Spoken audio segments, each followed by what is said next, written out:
Hey, this is Daniel, your energetic prop trader. Gold's looking bearish right now, but the daily chart is leaning toward a trading range here. So today's a day to look for setups in both directions, either side. Last time, just like the scenario I shared in our community, we tested the Tokyo session high. At that point, after rallying around 367 pips, price pulled back into the sideways range I'd been watching as a key level. Once price broke below that range to the downside, my bias flipped and it dropped roughly 604 pips down to the recent low. We've had a weak downtrend since the Tokyo session, but depending on the price action, a shift to longs is getting close.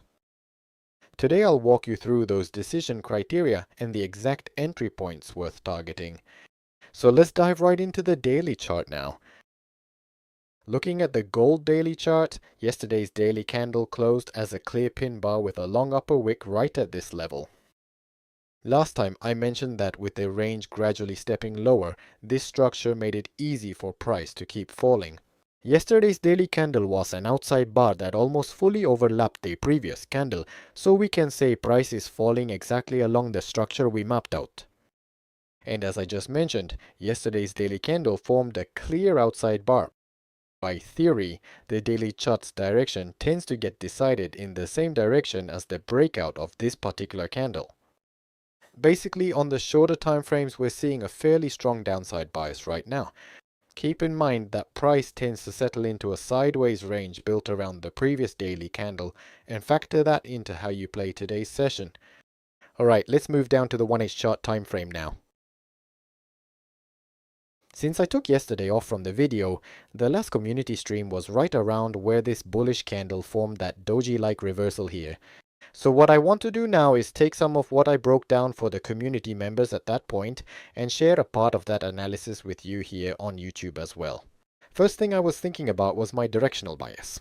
On the lower time frame, a falling wedge was forming, so my main scenario was for price to come back and test the high we made during the Tokyo session earlier. On the shorter time frame, this shaped up like a falling wedge, so that's the scenario I was leaning toward here. On the flip side, the opposite scenario I was weighing was a downside breakout of the sideways range built off these two candles as the reference bars. I explained that if it broke out to the downside, I'd flip my bias and switch over to a bearish view. I also walked through exactly how the price action unfolded and how that process led me to settle on these bearish and bullish scenarios. First, let me highlight a few of the candles I was watching on the chart. This long upper wick candle confirmed that the sideways range sitting just above was acting as a key level, so I rated it as an important signal here. On top of that, the shape of the candles on either side tells me this zone tends to settle into a range. Also, looking at the internal price action, we got a tall range candle, and after price tested the top of the range a few times, I was analyzing how it would develop next. The weekly open came in with a bear gap, which I've marked here in the gray zone, and that bearish gap at the open was one of the signals suggesting price was likely to roll into a downtrend right from that opening print.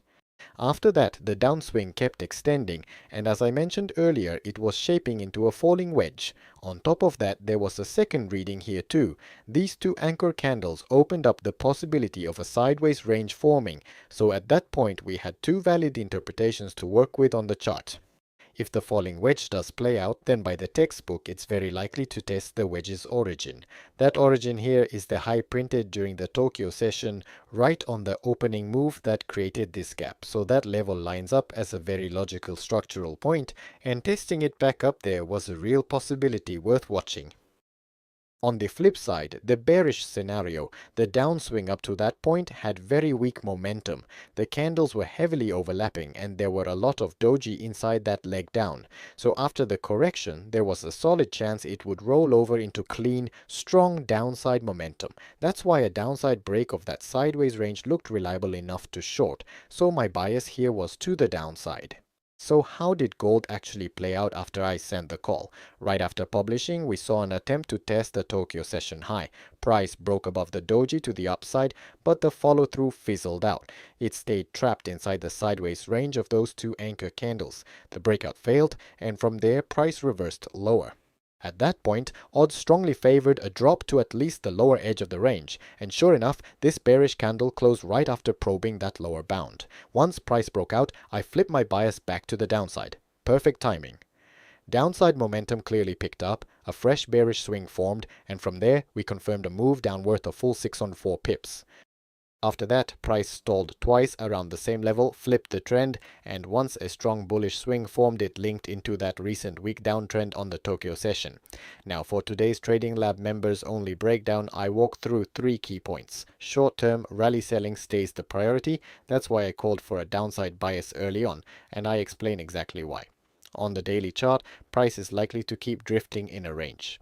So we also need to consider pullback buying, and I explain in detail exactly which price action to watch before taking those pullback entries, including the levels where I'd flip my bias. That's it for today's gold breakdown.